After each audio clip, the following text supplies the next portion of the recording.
ಕೇವಲ 3 ದಿನಗಳ ಮಳೆಗೆ ಕೊಡಗು ಚೆಸ್ಕಾಂ ಇಲಾಖೆ ಹೈರಾಣಾಗೋಗಿದೆ। 3 ದಿನದ ಮಳೆ ಗಾಳಿಗೆ 765ಕ್ಕೂ ಹೆಚ್ಚು ವಿದ್ಯುತ್ ಕಂಬಗಳಿಗೆ ಹಾನಿಯಾಗಿದೆ। ಕೊಡಗು ಜಿಲ್ಲೆಯಾದ್ಯಂತ ಬರೋಬ್ಬರಿ 765ಕ್ಕೂ ಹೆಚ್ಚು ವಿದ್ಯುತ್ ಕಂಬಗಳು ಮುರಿದು ಬಿದ್ದಿವೆ। ಮರ ಬಿದ್ದು ಭಾರಿ ಗಾಳಿಯಿಂದ ಈ ರೀತಿಯಾಗಿ ಬೇರೆ ಬೇರೆ ಕಾರಣಗಳಿಗೆ ಕಂಬಗಳು ಮುರಿದು ಬಿದ್ದಿದ್ದಾರೆ। ಕಂಬ ಬದಲಿಸಿ ಸಂಪರ್ಕ ಕಲ್ಪಿಸೋದಕ್ಕೆ ಚೆಸ್ಕಾಂ ಹರಸಾಹಸ ಪಡ್ತಾ ಇದೆ। ಗ್ರಾಮೀಣ ಭಾಗದಲ್ಲಿ ಕತ್ತಲೆ ಇರೋದು ಅನಿವಾರ್ಯತೆ ಆಗೋಗಿದೆ, ಯಾಕಂದ್ರೆ ಇನ್ನೂ ಅದೆಲ್ಲವನ್ನು ಸರಿಪಡಿಸೋದಕ್ಕೆ ಸಾಧ್ಯ ಆಗಿಲ್ಲ। ನೋಡಿ, ಈ ತರ ಲೈಟ್ ಕಂಬಗಳು ಎಲ್ಲಂದರಲ್ಲಿ ನೆಲ ಕಚ್ಚಿಬಿಟ್ಟಿದೆ।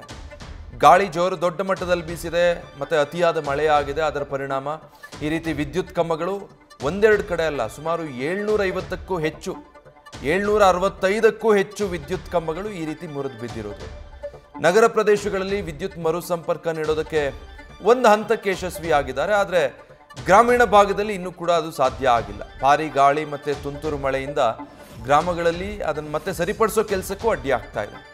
ಡೀಟೇಲ್ಸ್ ಕೊಡ್ತಾರೆ ನಮ್ಮ ಪ್ರತಿನಿಧಿ ಪ್ರಜ್ವಲ್, ಮಳೆಗೆ ಮತ್ತೆ ಕೊಡಗಿನಲ್ಲಿ ಅವಾಂತರಗಳು ಸೃಷ್ಟಿಯಾಗಿರೋದು, ಅಪಾರ ಪ್ರಮಾಣದಲ್ಲಿ ವಿದ್ಯುತ್ ಕಂಬಗಳಿಗೆ ಹಾನಿಯಾಗಿರೋದು, ಸಾಕಷ್ಟು ಗ್ರಾಮಗಳಿಗೆ ಇನ್ನೂ ಸಂಪರ್ಕ ಸಾಧ್ಯ ಆಗ್ತಾ ಇಲ್ವಾ? ಹೇಗಾಗ್ತಾ ಇದೆ ಇದರ ದುರಸ್ತಿ ಕಾರ್ಯ?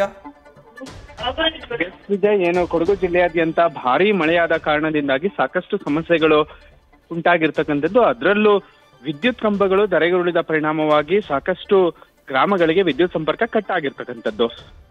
ಪ್ರಮುಖವಾಗಿ ನಾವು ಗಮನಿಸಬೇಕಾದಂತ ವಿಚಾರ ಅಂತಂದ್ರೆ ಏನು, ಚೆಸ್ಕಾಂ ಇಲಾಖೆ ಆಗಿರ್ಬೋದು, ಇವರು ವಿದ್ಯುತ್ ಸಂಪರ್ಕವನ್ನ ಕಲ್ಪಿಸೋದಕ್ಕೆ ಸಾಕಷ್ಟು ಕ್ರಮಗಳನ್ನ ಕೈಗೊಳ್ತಾ ಇದ್ದಾರೆ। ಆದ್ರೆ ಕೊಡಗು ಜಿಲ್ಲೆಯ ಹಲವು ಭಾಗಗಳಲ್ಲಿ ಈ ಒಂದು ಕಾರ್ಯ ಸಾಧ್ಯವಾಗ್ತಾ ಇಲ್ಲ। ಯಾಕೆ ಅಂತಂದ್ರೆ ಕುಗ್ರಾಮಗಳಿಗೆ ವಿದ್ಯುತ್ ಸಂಪರ್ಕವನ್ನ ಕಲ್ಪಿಸುವಲ್ಲಿ ವಿಫಲ ಆಗ್ತಾ ಇರ್ತಕ್ಕಂಥದ್ದು। ಸಾಕಷ್ಟು ಮರಗಳು ಬಿದ್ದಂತಹ ಪರಿಣಾಮವಾಗಿ ಜಿಲ್ಲೆಯ ಹಲವು ಭಾಗಗಳಲ್ಲಿ ಕುಗ್ರಾಮಗಳಲ್ಲಿ ವಿದ್ಯುತ್ ಸಂಪರ್ಕ ಕಲ್ಪಿಸುವುದಕ್ಕೆ ವಿಫಲ ಆಗ್ತಾ ಇರ್ತಕ್ಕಂಥದ್ದು।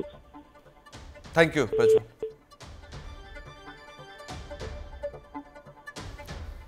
ಈಗ ನಗರ ಪ್ರದೇಶಗಳಲ್ಲಿ ಹೇಗೋ ಕಷ್ಟಪಟ್ಟು ಮತ್ತೆ ವಿದ್ಯುತ್ ಕಂಬಗಳನ್ನು ಅಲ್ಲಿ ಸ್ಥಾಪಿಸಿ ವಿದ್ಯುತ್ ಸಂಪರ್ಕ ಪೂರೈಕೆ ಮಾಡೋದಕ್ಕೆ ಏನು ಬೇಕೋ ವ್ಯವಸ್ಥೆ ಮಾಡ್ತಿದ್ದಾರೆ, ಆದರೆ ಗ್ರಾಮೀಣ ಪ್ರದೇಶಗಳಲ್ಲಿ ಅಲ್ಲಿ ತಲುಪೋದು ಕಷ್ಟ। ಜೊತೆಗೆ ಇನ್ನೂ ಮಳೆ ಆಗ್ತಾನೆ ಇದೆ, ದೊಡ್ಡ ಪ್ರಮಾಣದಲ್ಲಿ ಗಾಳಿ ಬೀಸ್ತಾ ಇದೆ, ಅದರ ಮಧ್ಯೆ ಈ ಕೆಲಸಗಳನ್ನು ಮಾಡೋದು ಬಹಳ ಕಷ್ಟ ಆಗ್ತಾ ಇದೆ। ಹೀಗಾಗಿ ಚೆಸ್ಕಾಂ ಬಹಳ ಇಕ್ಕಟ್ಟಿನಲ್ಲಿ ಸಿಕ್ಕಾಕೊಂಡಿದೆ, ಕಷ್ಟ ಆಗ್ತಾ ಇದೆ।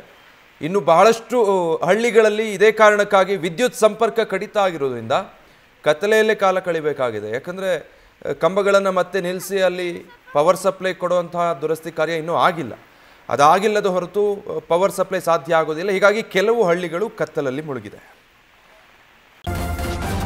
ನ್ಯೂಸ್ ಫಸ್ಟ್ ನಿರ್ಭೀತಿಯಿಂದ ನಿಮ್ಮ ಪರವಾಗಿ।